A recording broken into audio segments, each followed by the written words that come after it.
کشته شدن سیامک بر دست دیو. چون سخن از کردار آن دیو پلید بدخواه به گوش سیامک رسید، دلش به جوش آمد و سپاهیان را انجمن بکرد و از آن رو که هنوز پوشیدن جوشن به هنگام جنگ آیین نگشته بود، تن را به چرم پلنگ بپوشید و به جنگ دیو شتافت.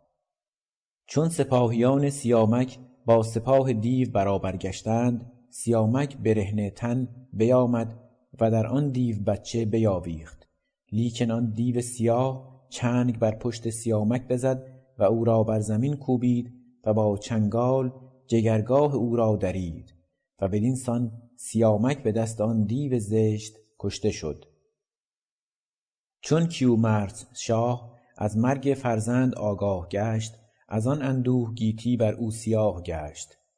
پس زاری کنان از تخت فرود آمد و با دلی سوگوار با ناخن گوشت از تن همی کند. سپاهیان نیز همگی زار و گریان برخروشیدند و با جامه‌هایی پیروزه رنگ و با چشمانی پرخون به پیش او شدند و رده برکشیدند. همه جانوران نیز از دد و دام زاری کنان به سوی کوه به پیش کیومرث برفتند و بدین سان سالی را به سوگواری بگذرانیدند، تا اینکه سروش آسمانی از سوی کردگار داور برای کیومرث پیام آورد که بیش از این مخروش و هوشیار گرد و سپاهی بساز و به فرمان من به جنگ ایشان برو و زمین را از آن دیو بدکنش پاک کن و کینه خود بستان.